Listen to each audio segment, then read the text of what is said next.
ওনাকে জিজ্ঞেস করুন, আপনার যেমন কর্তব্য ওনার প্রশ্ন আমার কাছে পরিবেশন করে আমায় করা, আপনার কর্তব্য আমার প্রশ্ন ওনার কাছে করা, এটাও আপনার কর্তব্য একজন সাংবাদিক হিসেবে। একদম। তাহলে ওনাকে জিজ্ঞেস করুন যে এই যে 44,000 কোটি টাকা পঞ্চায়েত দপ্তরকে বরাদ্দ করেছে, এর মধ্যে কি জাত দেখে ধর্ম দেখে বরাদ্দ করা হয়েছে? ওনাকে প্রশ্ন করুন যে পিডাব্লিউডি ডিপার্টমেন্টকে বা শিক্ষা দপ্তরকে যে 40,000 কোটি টাকা বরাদ্দ করেছে রাজ্য সরকার, এটা কি জাত দেখে ধর্ম দেখে করা হচ্ছে?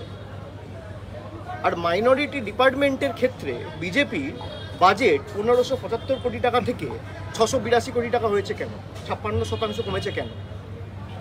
মাইনরিটিরা ভোট দেয় না বলে? তাহলে এটা কি ভোট দিলে লাড্ডু আর ভোট না দিলে বঞ্চনা? এই প্রশ্নটা করুন। আমি তো ডেটা সোর্স লোকসভায় জমা দিয়েছি, তাকে এই প্রশ্নটা করুন যে রাজ্য সরকার শিক্ষা দপ্তরে 44,000 কোটি টাকা দিচ্ছে, পঞ্চায়েত দপ্তরে 40,000 কোটি টাকার উপর দিচ্ছে, পিডাব্লিউডিকে 6,000 কোটি টাকা দিচ্ছে, যারা লক্ষ্মীর ভাণ্ডার পাচ্ছে, যারা কন্যাশ্রী পাচ্ছে, যারা শিক্ষাশ্রী পাচ্ছে, জাতি দল ধর্ম দেখে দেওয়া হয়? যাদেরকে শিক্ষাশ্রী স্কলারশিপ দেওয়া হচ্ছে, জাতি দল ধর্ম দেখে দেওয়া হয়? যাদেরকে বিনামূল্যে রেশন দেওয়া হচ্ছে, জাতি দল ধর্ম দেখে দেওয়া হয়? জাতির রাজনীতি করে এরা মুখ থুবড়ে পড়েছে। সুকান্ত মজুমদারের উচিত আত্মবিশ্লেষণ করে বালুরঘাটে যদি 5,000 ভোট বিজেপি কম পেত হেরে যেত, পরের বার আসন ধরে রাখতে পারবে না। আত্মবিশ্লেষণ করুক এবং মানুষ তাকে জিতিয়েছে, বিজেপি তাকে এনডিএ সরকার তাকে মন্ত্রী করেছে, তার উচিত বাংলার জন্য কি করেছে গত 9 মাসে শ্বেতপত্র প্রকাশ করে তিনি আগে প্রমাণ দিন। এই প্রশ্নটা করুন। Sir, in the recently concluded Delhi elections हमने देखा है कि कांग्रेस और अगर आप एक साथ चुनाव लड़ती तो क्या बीजेपी को हराया जा सकता था? देखिए, ये तो उनका इंटरनल असेसमेंट है, ये तो उनका इंटरनल मैटर है। मुझे लगता है कि भाई आप चाहे अकेले लड़ो, साथ में लड़ो, पब्लिक अगर आपके साथ है। मैं आपको एक उदाहरण देता हूँ, जैसे बंगाल में we have said this categorically in the past that we continue to be a part of the India Alliance for the larger and the bigger interest, but Congress को अगर भाई कोई सीट शेयरिंग फॉर्मूला उनको दिखता नहीं है या वो वे फॉरवर्ड उनको एक्सप्लोर करना नहीं है, तो we will go ahead and we will fight the elections on our own might and terms।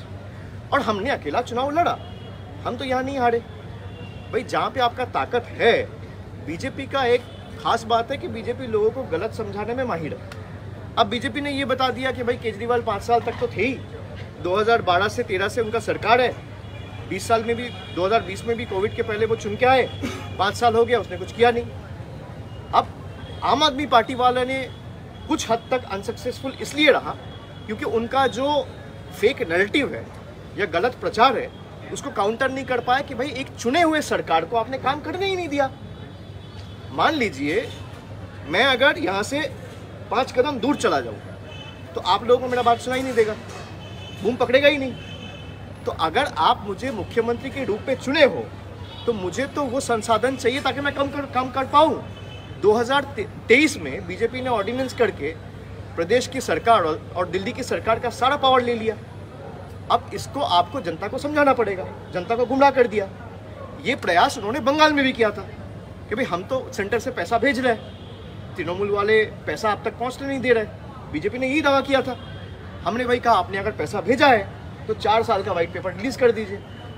तो उनका जो झूठ है वो पकड़ा गया, वो अपना वाइट पेपर रिलीज नहीं कर पाया।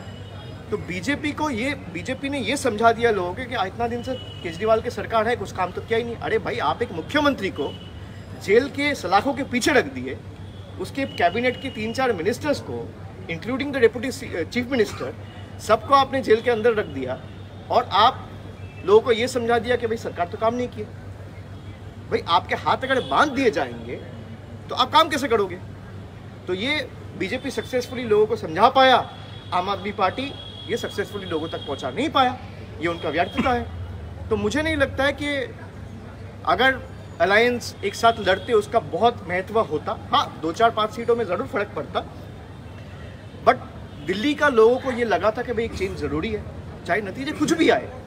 मतलब डेमोक्रेसी में you have to respect the mandate of the people, चाहे वो आपको पसंद हो चाहे वो आपको पसंद ना हो। कि मुझे हरा दिया तो ये मतलब नहीं है कि भाई लोग गलत हैं। People in a democracy are never wrong, लोग कभी गलत नहीं होते। आपने लोगों तक पहुंचने में हो सकता है प्रयास किया लेकिन अनसक्सेसफुल रहे। आप अगर लोगों को ठीक से वही चीज़ें आप पहुंचा पाते, जैसे मनरेगा में, यहाँ पे बीजेपी के सारे नेता मंत्री, देश के बड़े मंत्री आए, बोले मनरेगा का पैसा तो हमने छोड़ दिया है। अब भाई हम 50 लाख लोगों के पास गए, उनके साथ उनको दिखाया, उनको समझाया, उनसे चिट्ठी लिखवाया, फिर दिल्ली गया, हमारे ऊपर दिल्ली में हमला हुआ, तो हम लोगों को बताए कि भाई देखो आपका पैसा प्रदेश की सरकार रोक के नहीं रखा है, सेंट्रल गवर्नमेंट रोक के रखा है, और जो अभी तक रुकी हुई है। तो लोगों ने जवाब दिया कि नहीं दिया? दिया। तो आप अगर लोगों को समझाने में सक्सेसफुल रहे तो लोग आपके साथ रहेंगे। तो मुझे लगता है इस हार से सीखना चाहिए और आगे और मजबूती से कैसे लोगों तक पहुंचे, संसाधन और मजबूत कैसे किया जाए, उस पर प्रयास करना चाहिए। क्या 26 में तृणमूल अकेली लड़ेगी बंगाल में चुनाव? वो तो बोल ही दिया ना दीदी ने, और हम लोग तो अकेले ही लड़े हैं। 26 तो अभी 1 साल बाकी है। हम लोग 21 में अकेले लड़े हैं, हम लोग 24 में अकेले लड़े हैं, हम लोग 19 में अकेले लड़े हैं, हम लोग 14 में अकेले लड़े हैं, हम लोग 16 में अकेले लड़े हैं। और अकेला लड़के हम लोग शानदार प्रदर्शन किया है, तो अकेले ही लड़ेगा।